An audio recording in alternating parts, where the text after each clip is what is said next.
Saludos y bendiciones. Continuamos nuevamente. Vamos a la clase número 8 de lo que es la, se me escapa, neumatología. Neumatología. Estamos entonces grabando la clase número 8. Todos estamos acá en la clase y también estamos subiendo este material, pues se sube por YouTube para que todos puedan verlo, y también lo estamos grabando para el grupo interno, acá por el WhatsApp.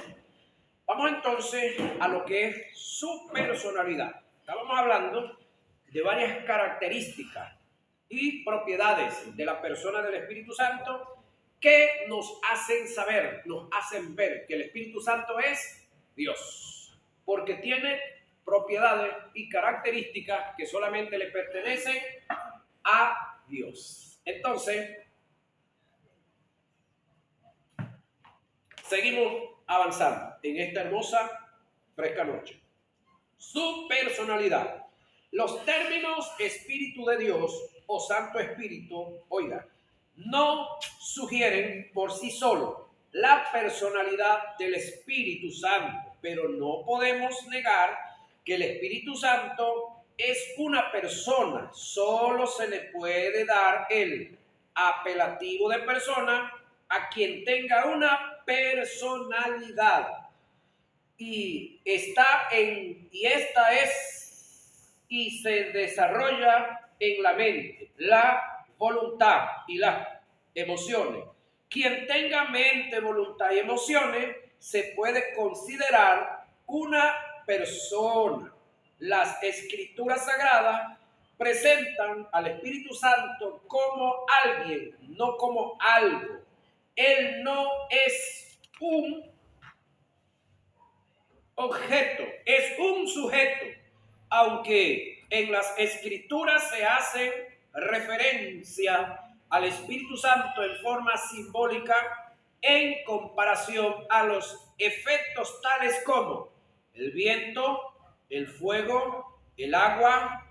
Él no es un efecto, es una persona. Si hacemos un análisis en las Sagradas Escrituras, indagando la verdad del Espíritu Santo, nos daremos cuenta que en ellas vamos a conseguir el testimonio de un espíritu que tiene mente, voluntad y emociones que lo caracterizan como una persona. El Espíritu Santo, oiga, investiga. Pregunto, ¿los loros investigan? ¿Los perros investigan? ¿Los burros investigan? No. Revela, enseña, guía, redarguye, convence, testifica, intercede, da órdenes, ayuda, consuela, escudriña, se contrista, se apaga, se le puede mentir, se puede blasfemar en contra de él, se puede tener comunión con él. Y todas estas características solamente las tienen las personas. Por lo tanto, el Espíritu Santo, díganlo conmigo, es una persona. Es una persona. Por todas esas características. Ahora, además de esto, se le presentan sosteniendo con otras personas tales relaciones que implican su propia personalidad y se le coloca en justa posición con los apóstoles, Hechos 15:28, y con Cristo, Juan 16:14. Quien hace esto no puede ser un mero poder o una simple fuerza o influencia, debe ser una persona. Una exégesis que se haga en forma muy sana de algunos textos que vamos a transcribir requieren que el Espíritu Santo sea considerado, oiga, una persona. Textos tales como, los estudian en su casa por favor, Isaías 11:1, 63:10, Juan 16:8, 16:14, 16:17, Hechos 8:29, 15:28, Romanos 8:14, 8:26, y primera a Corintios 12, 11 y segunda a Corintios 13, 14. Todos estos textos, por favor, hágales una exégesis, no una eisegesis, ¿sí? Léalos con sentido, léalos con el querer aprender, léalos buscando la verdad de Dios, no sus pretextos, no sus caprichos, no sus pasiones. Léalos con sentido común, con respeto a Dios y a su palabra. La obra del Espíritu Santo en el mundo. Aunque el Espíritu Santo no es el don de Dios para el mundo, según lo dicho por Jesús cuando expresó el Espíritu de verdad, el cual el mundo no puede recibir. Por lo tanto, el Espíritu Santo no es el regalo de Dios para el mundo, porque no le ven ni le conocen. Juan 14, 17. Hay operaciones que lo relacionan con el mundo. Pasemos a definir cada una de ellas. Convence al mundo de pecado, de justicia y de juicio. Oiga eso. ¿Cuál es el trabajo del Espíritu Santo en el mundo? Convencer al mundo de pecado, de juicio y de justicia. Oiga bien, usted que me oye y me ve, que ya conoció a Cristo, que ya le entregó su vida a Cristo, usted ya no es mundo, ya usted es iglesia. Entonces, hagamos una retrospectiva. ¿Quién lo convenció a usted de que usted era un pecador? Usted andaba buscando a Dios por los rincones, andaba por todos lados buscando a Dios, no se caiga cuenta. Usted andaba en su parranda y yo andaba en la mía. Usted de una forma y yo de otra. Cada uno andábamos en nuestro bochinche. Hasta que el Espíritu Santo vino a nosotros y nos estorbó esa vida que teníamos. Nos echó a perder la emoción, la ilusión, todo lo que veníamos haciendo. Y entonces aquel momento difícil de entender que éramos pecadores, que íbamos rumbo al infierno, que estábamos perdidos, que había un cielo, que había un infierno, eso se nos metió en la cabeza. Alguien nos predicó, los que nos dejamos predicar, hubo otros. Conozco un amigo tan rebelde, que él no aceptaba que nadie le predicara. Entonces Dios tuvo que hablarle en voz audible. El tipo era tan rebelde, no es que era tan espiritual, porque hay un mal concepto, escúcheme esto, que se cree que los hombres más espirituales son los que Dios les habla en voz audible. No, compañero, es al revés. En este tiempo, a los hombres que Dios tiene que hablarle con voz audible es porque son los más rebeldes, los más carnales, los más contumaces que hay. Hablando de ministro para abajo y de creyente para arriba.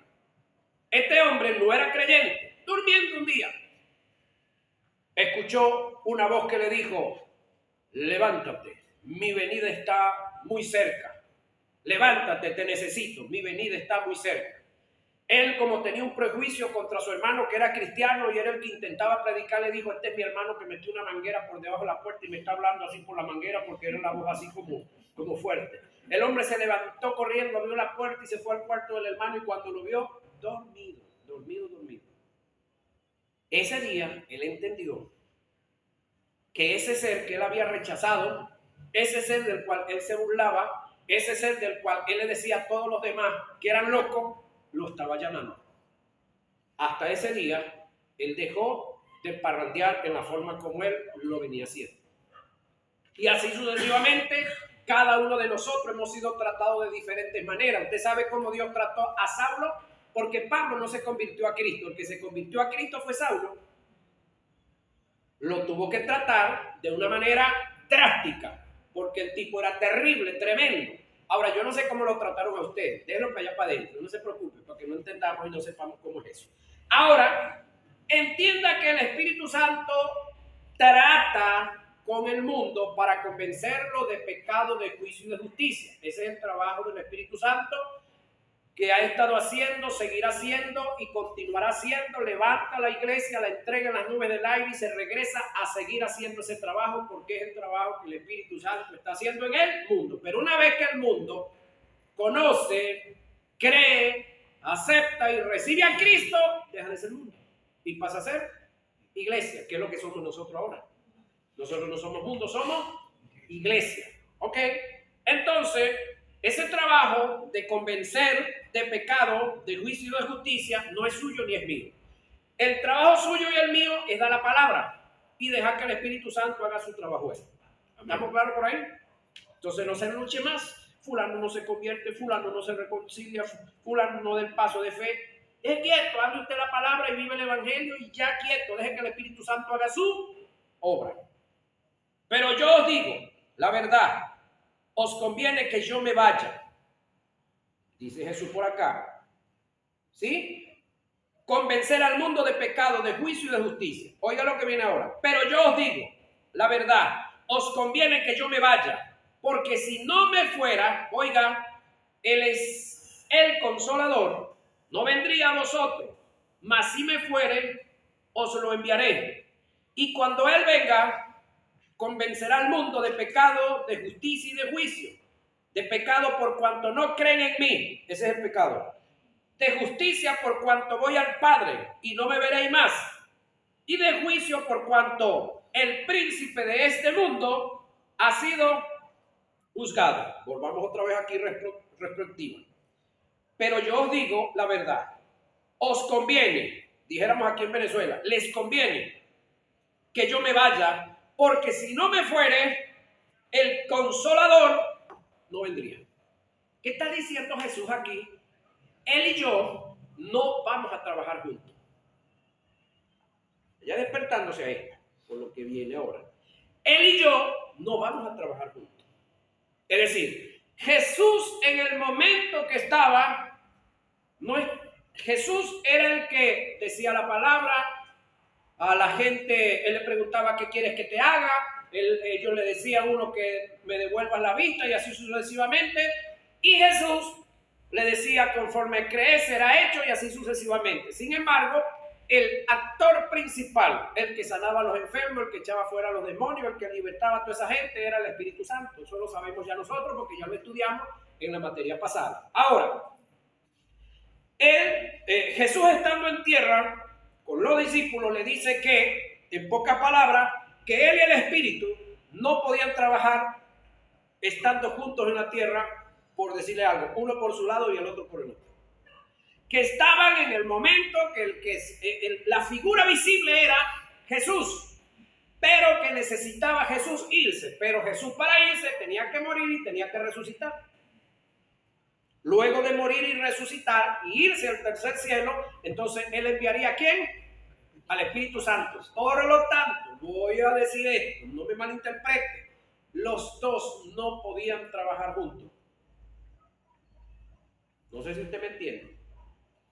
Pero Jesús después que resucita un día por allá, está hablando con los discípulos y les dice, así como el Padre me envió a mí, yo los envío a vosotros. Y el escrito luego dice, recibid Espíritu Santo. Ya va. Jesús, me acabas de decir que tú no puedes trabajar, es decir, que tú no eres el encargado de enviar el Espíritu Santo, que lo va a enviar ¿quién? El mismo que te envió a vos, en Isaías 48:16. Es el mismo que lo va a enviar, pero en este caso no va a estar el Espíritu Santo autoenviándose, sino que iba a estar Jesús en la posición que estaba el Espíritu Santo. Entonces, entre Jehová Dios y Jesús iban a enviar al Espíritu Santo. Por lo tanto, el Espíritu Santo venía a hacer una obra, era después de que Jesús se fuera. Es decir, esta obra de convencer al mundo de pecado, de juicio y de justicia se iba a dar era después de que Jesús no estuviese aquí. Entonces aquí es donde esto contrasta, señoras y señores, con Juan capítulo 20, verso 22. Donde el que tradujo recibir Espíritu Santo. Pero Hechos 1:8, como dice, pero recibiréis poder cuando haya venido sobre vosotros el Espíritu Santo. Ya va Jesús, y entonces ¿qué fue lo que me diste en Juan 20:22? ¿No fue Espíritu Santo? ¿Qué estoy diciendo aquí? Recibiréis poder cuando haya venido sobre vosotros el Espíritu Santo. Jesús está en el día 40 de estar con los discípulos después de ser resucitado, está fuera de Jerusalén, está a punto de ascender a los cielos y les está diciendo que ellos iban a recibir poder. Era cuando recibieran el Espíritu Santo. Entonces, ¿qué fue lo que recibieron en Juan 20:22? lo que no tenían. ¿Qué no tenían? Vida eterna. Ellos primero tenían que recibir la vida eterna para después recibir al Espíritu Santo. Y Jesús, hablando de la venida del Espíritu Santo, dijo que sería enviado del Padre en conjunto con él. Por lo tanto, Jesús no puede llegar después de resucitado a repartir Espíritu Santo, porque ya está establecido cómo iba a venir el Espíritu Santo. Y el Dios que nosotros tenemos no es un loco que anda por las calles tirando patas y mordiscos, que dice una cosa ahorita y me sale con otra hora. Ser bochinche que algunos tienen en su cabeza porque no conocen a Dios ni entienden al Dios creador de los cielos y al que mandó a escribir la Biblia. Entonces creen que Dios en su soberanía hace lo que le viene en gana. No, comentaba con un amigo hace rato que cuando cualquier predicador le diga a usted, hermano, Dios en su soberanía hace como él quiere. Escúcheme, tenga cuidado que en ese tipo de hombres o mujeres que dicen así, ese hombre no está hablando de Dios porque no lo conoce, ese no es Dios. Ese hombre está hablando es él del mismo, porque él es así. Y él cree que Dios es como es él. Entonces tenga cuidado con ese tipo de personas, porque le ofrece algo ahorita en $500 y mañana le dice que son 950. Y si usted le dice, no, pero es que ayer me dijiste que eran 500, no, pero es que tú crees eso, tú estás pensando que yo te dije eso, es decir, va a alegarle ese tipo. Entonces, Dios no es el ser que hoy dice una cosa y mañana le sale con otra. Eso lo hacen los hombres. Por eso ahora hay que hacer los negocios notariados, firmaditos y con muchas cosas más, por culpa de ese tipo de gente. Porque los viejos antiguos, los padres de nosotros, lo que ellos decían era un documento. Pero ¿por qué ahora pusieron una notaría? Pues como que se murieron todos esos viejos, ¿verdad? Cosa seria. Entonces, si Jesús dijo que era el Padre que iba a enviar el Espíritu Santo, ¿cómo es que lo está trayendo Él? Esto es serio, yo. Esto es más que leer Biblia. Ahora, dice, les conviene que yo me vaya, porque si no me fuera, si yo no me voy, el Consolador, el Paracletón, no vendría a vosotros. Mas si me fuere y os lo enviare, y cuando Él venga, convencerá al mundo de pecado y de justicia y de juicio. Y luego explica, de pecado por cuanto no creen en mí. Por lo tanto, el pecado que nos llevaba a nosotros al infierno era uno solo. ¿Cuál era? No creer en Él. Eso era lo que nos llevaba a nosotros al infierno. Y es lo único que tiene al mundo siendo mundo y es lo que lleva al mundo rumbo al infierno. Quiere decir que una vez que el hombre conoce y cree y recibe a Jesús, ese camino al infierno se trunca. ¿Qué es un milagro? La intervención natural de un objeto que naturalmente tiene que ir y se suspende. Es decir, el que un hombre vaya rumbo al infierno y se ha suspendido eso es un milagro. De paso, es el milagro más grande que un ser humano ha recibido. Su salvación, la mía. ¿A dónde iba yo? Al infierno. ¿Quién estorbó eso? Dios, a través del sacrificio de Cristo y la entrega que me hizo el Espíritu Santo. Porque Dios envía a Cristo. Cristo se entrega por mí, pero quien me entregó a mí el milagro de la salvación no fue Cristo, fue el Espíritu Santo. ¿Y a usted quién se lo entregó? El mismito, yo el mismito, no hay otro. Es el que está encargado de eso. Ahora, de justicia por cuanto voy al Padre. Jesús está hablando de su muerte. Y no me veréis más. Y de juicio por cuanto el príncipe de este mundo ya ha sido juzgado. Eso está en Juan 16, 7 y 11. Para mayor comprensión de la operación de convencimiento de pecado, nótese de pecado sin ese, por el Espíritu, el pecador, debemos hacer un análisis de ciertos términos tales como convencer, pecado y justicia y juicio. Vamos a analizar. Convencer del griego helénico, que indica redalguir. Esto es presentar pruebas a fin de que el individuo quede persuadido de su falta.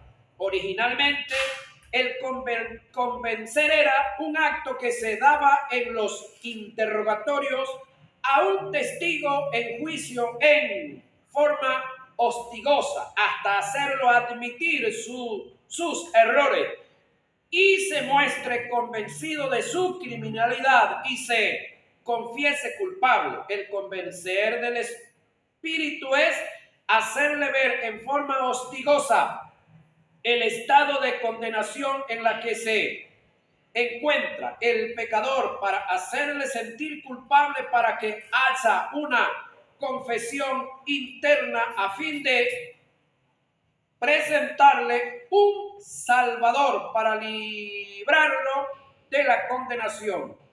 Convicción es aquella operación del Espíritu Santo que produce en el hombre un sentido de culpabilidad y condenación por causa del estado de pecado en la que se encuentra. El verbo convencer de pecado indica la acción divina del Espíritu Santo en el pecador, y el sustantivo convicción señala el resultado de la acción. Lo registrado en Juan 16:8 indica claramente que la convicción es obra del Espíritu Santo. Esta obra va mucho más allá de un mero convencimiento intelectual, porque no estamos hablando de un convencimiento del alma. Es el acto de hacerle entender al pecador el estado de condenación en el que se encuentra y que el castigo por dicho estado sería justo. Pero esta convicción produce esperanza en vez de producir desesperación, porque la acompaña una oferta divina de perdón y salvación. Es decir, la convicción combina la condenación inevitable del pecado personal con un llamado gratuito al arrepentimiento que conlleva una oferta de salvación a quienes se arrepienten. El propósito del convencimiento por parte del Espíritu no es condenar al pecador, es persuadirlo para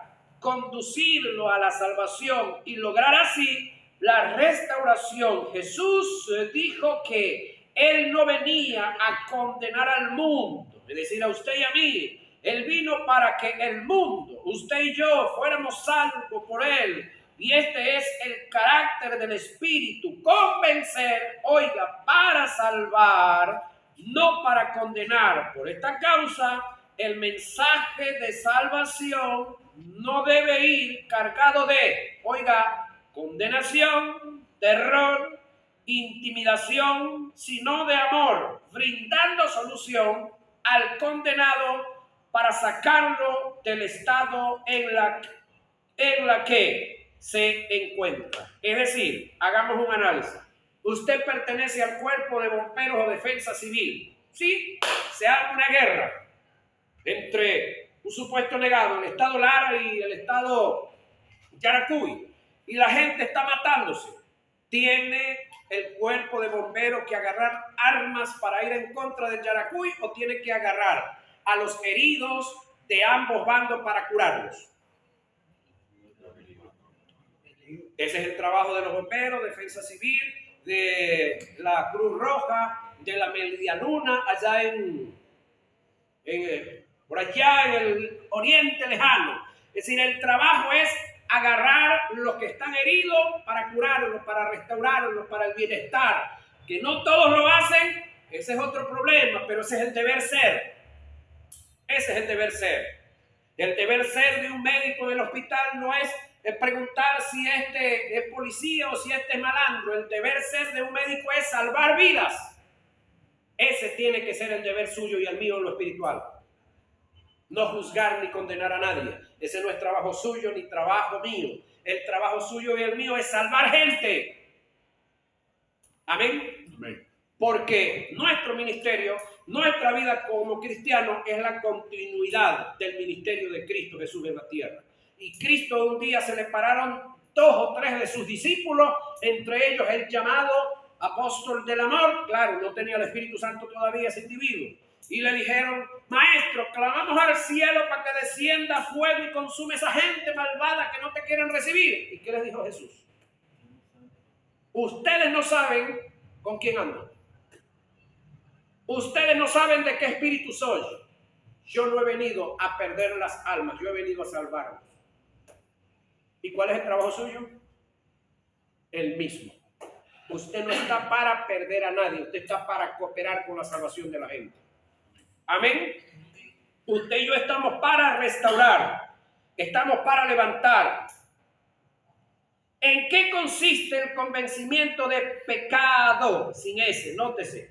Después de hacer un análisis del término convencer y sus derivados, analicemos el término pecado en sus diferentes aplicaciones.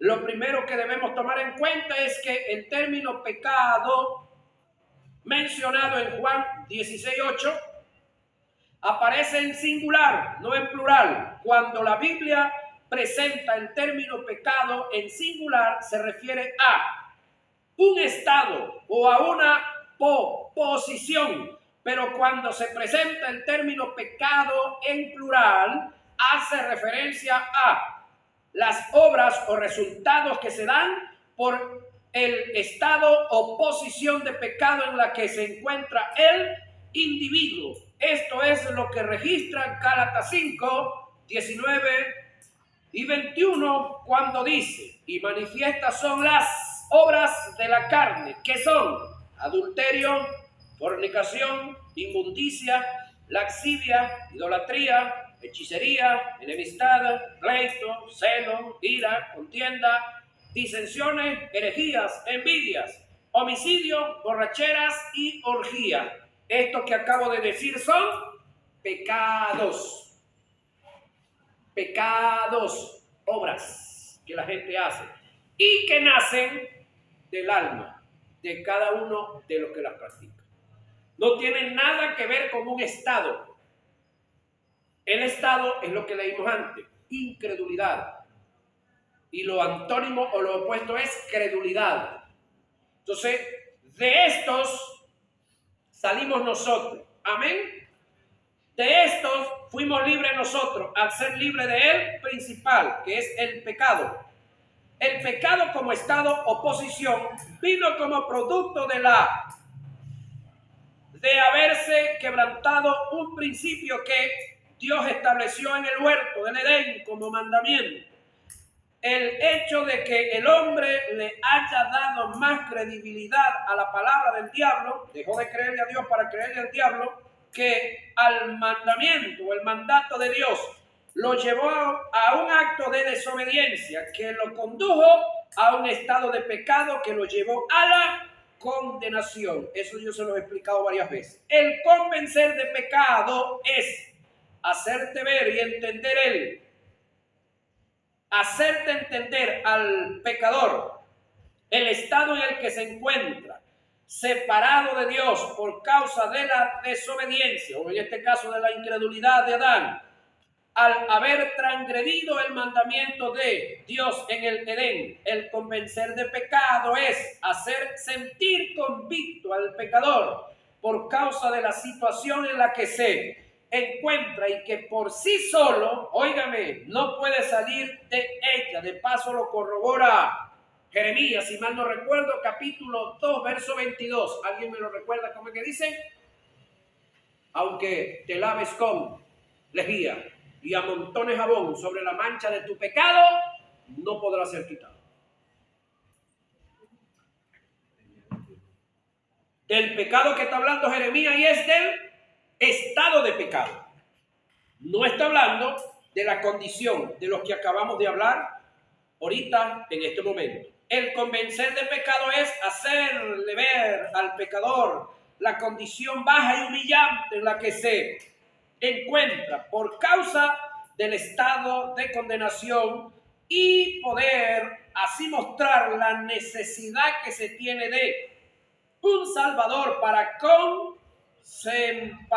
presentarle, el don de la salvación que es Cristo Jesús. Cuando el Espíritu Santo, oiga, no logra el convencerte de pecado el convencimiento de pecado en un individuo, este cae en el pecado imperdonable. ¿Cuál es el pecado imperdonable? Ya lo vamos a decir, que es la blasfemia contra el Espíritu Santo. A continuación voy a dar una explicación muy clara acerca de la blasfemia contra el Espíritu para tener una percepción precisa de lo que consiste dicha blasfemia. Siempre se ha dicho que la blasfemia contra el Espíritu es el acto de atribuirle la obra del Espíritu Santo al diablo, lo cual es falso. Sin embargo, yo voy más allá. Hay ciertas obras que se están dando en algunas congregaciones, las cuales se le atribuyen al Espíritu Santo, que cuando usted las analiza, se da cuenta que ahí no hay ningún Espíritu Santo, nada. Por allá por el campo, porque esto creo que solamente pasa en los campos, hubo una vigilia que hicieron unos hermanitos por allá en un sitio, estamos hablando del Tocuyo, porque por allá es donde la gente hace muchos shows, no sé si por aquí eso pasa, ¿no? Resulta que tuvieron un culto, pero toda la noche una vigilia, y entonces supuestamente hubo una manifestación del Espíritu Santo tan grandiosa, y un hermano se consigue a otro y le pregunta, hermano, ¿y cómo estuvo la vigilia? No, hermano, eso estuvo tan buena la vigilia, hermano, que el Espíritu Santo hizo como Él quiso. Eso se acabó con todo. Eso quebraron el cuatro, quebraron la guitarra, las maracas, la silla, los bancos, eso se guasó todo, hermano. Eso fue glorioso. ¿Qué Espíritu Santo es ese? Que acaba con la guitarra, que acaba con el cuatro, que acaba con las maracas, que la gente se tira para allá, se le tira encima el sonido, tumba las cornetas, le da pescozones a la gente por la nariz y le para el chorro de sangre. A mí me pasó en un culto. ¿Eso es Espíritu Santo? No. Ahí hay una o dos cosas. Espíritu Santo no hay ahí, compañero. Ahí hay emocionalismo hasta la cacha, almatismo o manifestaciones diabólicas. Porque el único que vino a matar, a hurtar y a destruir es el diablo. Dios no vino a destruir. Entonces el hecho de que a ti te den un golpe en la nariz y pares el chorro de sangre, eso es el Espíritu Santo. A mí me pasó. El hecho de que alguien caiga encima del sonido y dañe la planta y se queme por el jalón de cables y la broma, se le tira encima la corneta, se parta, se dañó, eso es Espíritu Santo. Que le caiga encima la cuna a un niño, que se caiga alguien y se fracture una pierna, se golpee en el cerebro como una mujer por allá que está padeciendo de eso. Ya va, eso es Espíritu Santo. El único que vino a hurtar, matar y a destruir se llama el diablo. Analicemos, compañeros, tengamos más cuidadito de lo que estamos diciendo. Entonces, uno se da cuenta de estas vagabunderías, de estos casos, y uno dice que no es ningún Espíritu Santo, entonces le va a decir, ya hermano, tenga cuidado, no vaya a estar blasfemando contra el Espíritu Santo. Como un caso que le pasó al maestro autor de este material, él está por comenzar a predicar, y entonces llegan dos hermanas y se hincan de rodillas en el altar, porque es ese tipo de iglesia que tiene un altar y tiene la costumbre de todo el que llega y se tira de rodillas en el altar, pero eso se debe hacer antes de empezar el culto. Por si acaso en su iglesia lo hacen, no. Eso es antes de empezar el culto. Usted debe llegar temprano y lo hace, eso es buenísimo, pero no en pleno culto. Entonces, ya el culto iba bastante adelantado, llegaron dos hermanas y pasaron y se arrodillaron en el altar. Terminaron de cantar, lo pasaron, él saluda y entonces extiende un poquitico el saludo porque él está esperando que las hermanas se levanten de aquí y se sienten para que escuchen la palabra. Y las hermanas no se levantaban, entonces él las llamó, hermanas, ustedes dos que están aquí en el altar, por favor. Una pregunta, cuando ustedes están orando, ustedes están hablando con Dios. Sí, hermano, miran las hermanas, sí, hermano, ajá. Y cuando de aquí para allá se está predicando, Dios está hablando con ustedes. Sí, hermano, bueno, pónganse de acuerdo. Ustedes siguen hablando con Dios, que Dios no tiene problema y las va a oír y también puede hablar aquí y predicar. Las que tienen problema de estar orando y escuchando la predicación son ustedes porque no tienen la capacidad de hacerlo. Entonces pónganse de acuerdo. O siguen orando con Dios o se sientan porque yo voy a predicar, Dios va a hablar a través de mi boca. Se levantaron las hermanitas, tiraron el pico y se fueron. Ya va. Eso es muestra de santidad o rebeldía. Júzguelo usted, compañero. Juzgue el caso. Otro ve, el hombre está predicando, disertando tremendo mensaje. Y se levanta por allá Gabriel a hablar en lengua. Y Gabriel lanzó la voz duro. Y entonces él de aquí le dice al diácono que estaba aquí, le dice, hermano, por favor, dígale a la hermana Gabriela que baje el volumen o se calle la boca. Y entonces llega y dice el hermano porque no está entendiendo lo que está pasando y porque si el que estaba predicando no sabe quién era la mujer que estaba hablando en lengua, entonces le dice, hermano, usted va a mandar callar al Espíritu Santo, le dice el diácono. Y él le dijo, hermano, cállese la boca, usted también no sabe ni lo que dice. Hermana Gabriela, cállese la boca. En el nombre de Jesús, y se sienta. La mujer se sentó, él terminó de predicar y se fue para la oficina. Cuando llegó a la oficina, el pastor le dice, ¿tú sabes lo que hiciste? Sí, yo estoy claro de lo que hice. Ajá, cuéntame, explícame.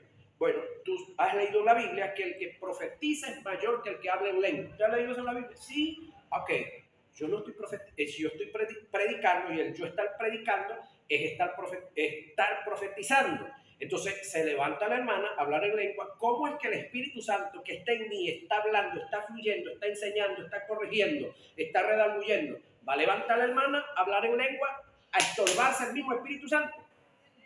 Es como que están los bomberos apagando fuego y entonces el que está aquí con la manguera en el punto, bañándola, refrescando y apagando la candela, y el otro ya le pisa la manguera. ¿Eso será normal?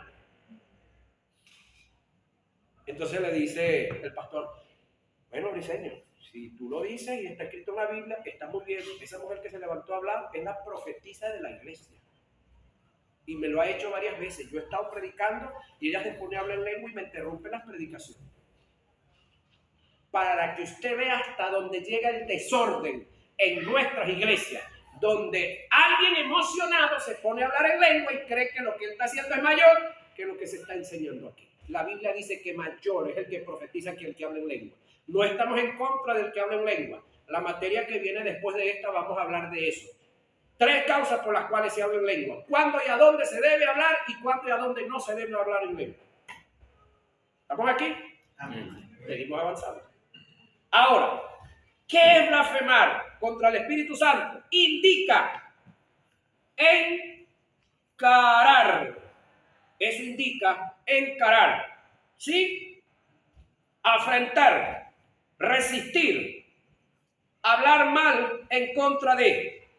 La blasfemia contra el Espíritu Santo es un pecado imperdonable. ¿Por qué es imperdonable? Ya se los voy a explicar.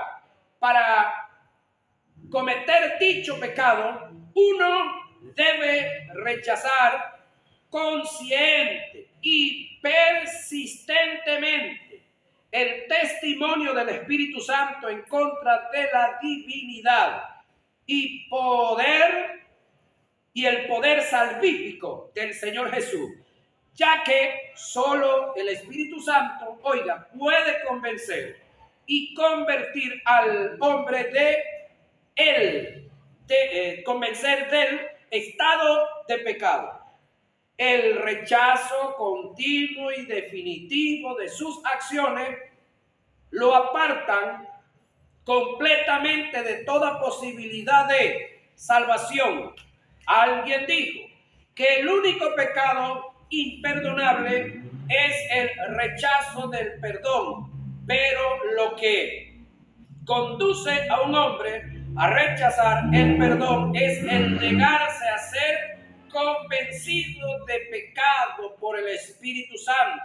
Escuche que estamos hablando de convencidos de pecado por el Espíritu Santo.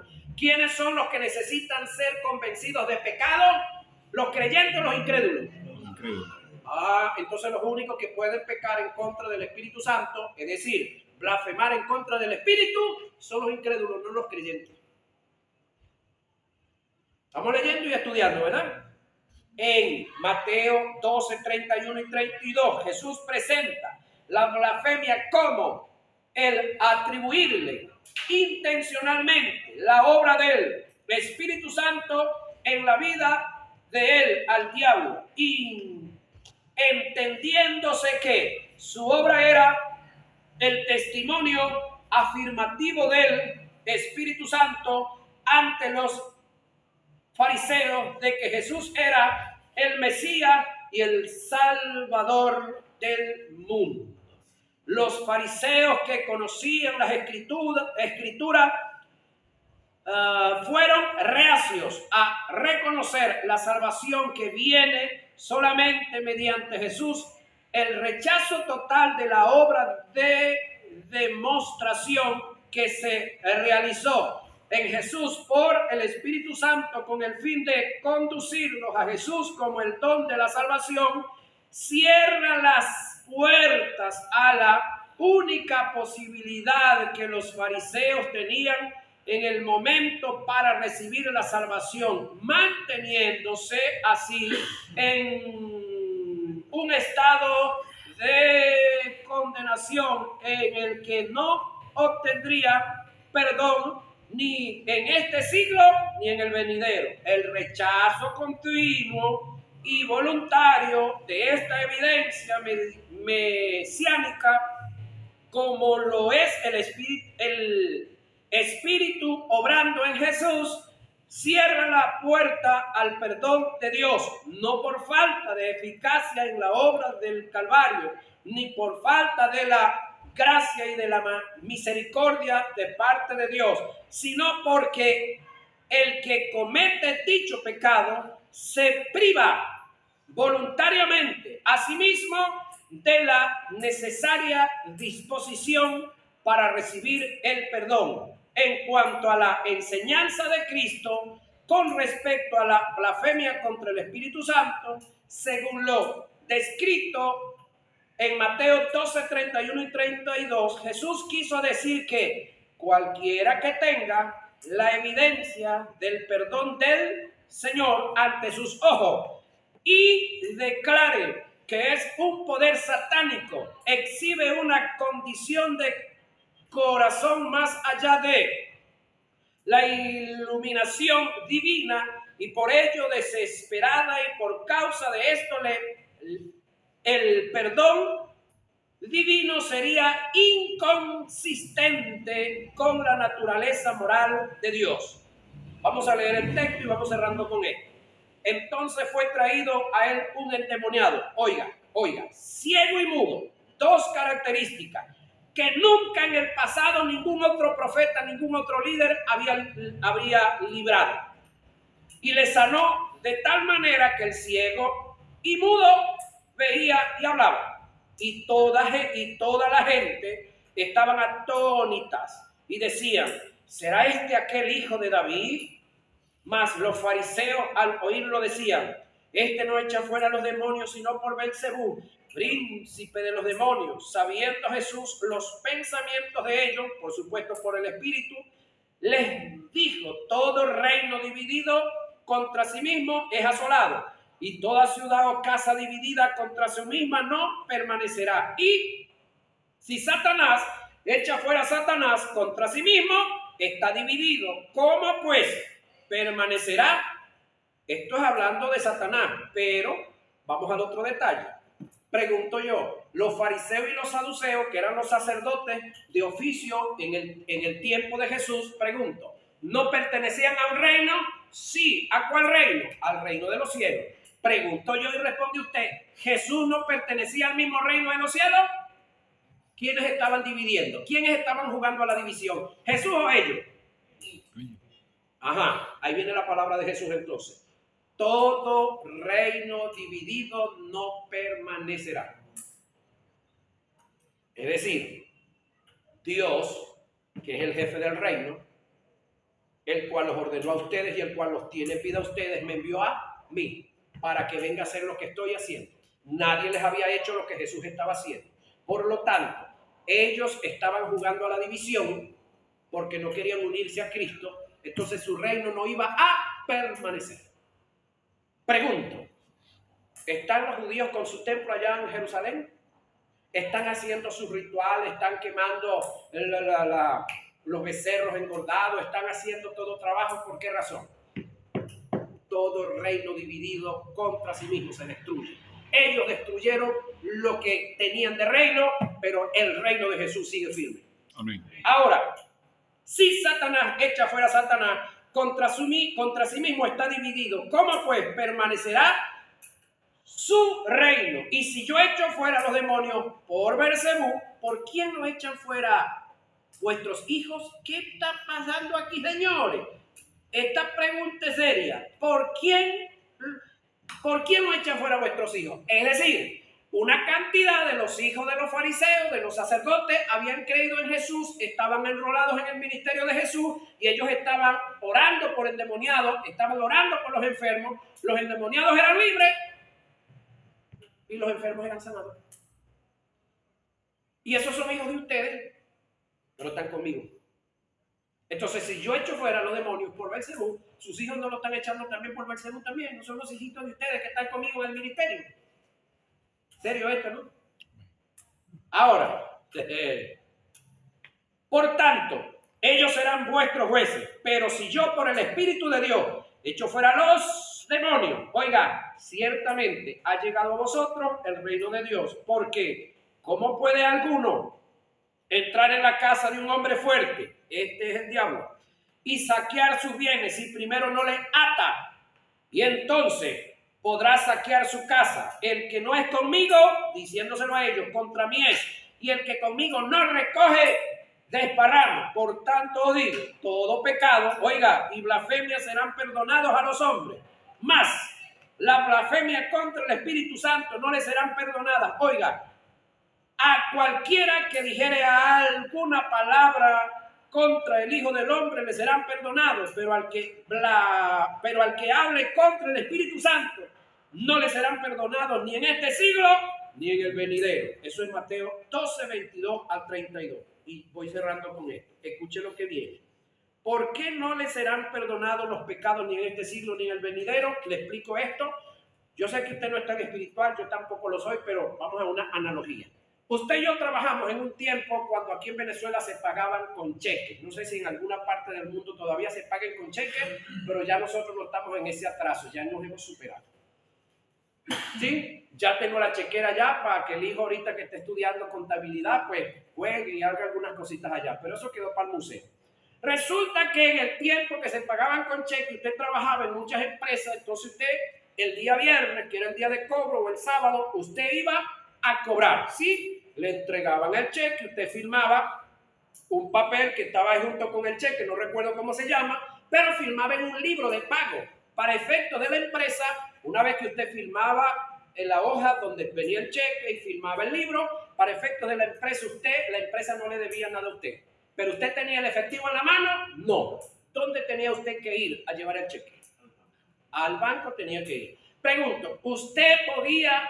el portero podía cobrarle el cheque a usted? ¿El que barre en el banco le podía cobrar el cheque a usted? ¿Quién tenía que pagarle el cheque? ¿El cajero o la cajera? Más nadie. Y usted con su cédula. ¿Estamos claros en eso? Bueno, con todo y que usted trabajó en la empresa una semana, con todo y que usted hizo todo, usted tenía que dirigirse a ese lugar porque el sistema en ese entonces obligaba a eso. Si usted decidió no ir al banco, si usted decidió irse a la casa, ¿qué le interesa al empresario si usted cobró o no cobró? El único sitio donde usted podía cobrar ese cheque era en el banco. Entonces, el Espíritu Santo aquí funge como el cajero o la cajera. El único que a usted le iba a entregar el efectivo era cajero o cajera. El único que a usted le puede entregar la salvación que ya Cristo compró por usted es el Espíritu Santo, no hay otro. Entonces, si usted se niega a aceptar el perdón por parte del Espíritu Santo, ¿quién se lo va a entregar si no hay otro? Si usted se niega o se negaba a ir y cobrar el cheque allá con el cajero, olvídese, no iba a tener su efectivo con todo y que ya tenía el pago hecho. ¿Entiende esto? Esto es similar. Entonces, blasfemar contra el Espíritu Santo no es decir que cuando un hermanito o una hermana sale danzando, dando vueltas por ahí, dando tumbos, llevándose las paredes por delante, cayendo en el charco de agua, revolcándose en el suelo, y decimos eso no es de Dios. Hermano, ten cuidado que está blasfemando contra el Espíritu Santo. Cuando alguien sale hablando disparate, que no son lenguas, porque hablar lengua es hablar, articular palabras, no decir estupideces y sandeces, y repetir todo el tiempo lo mismo como un loro, eso no es del Espíritu. Cuando un hombre o una mujer repite todo el tiempo lo mismo, eso son lenguas aprendidas, eso no es del Espíritu. Porque el Espíritu Santo tiene diversos géneros de lengua. Amén, guayayay, cualquiera de las dos es buena. Nos vemos en la próxima clase. Bendiciones.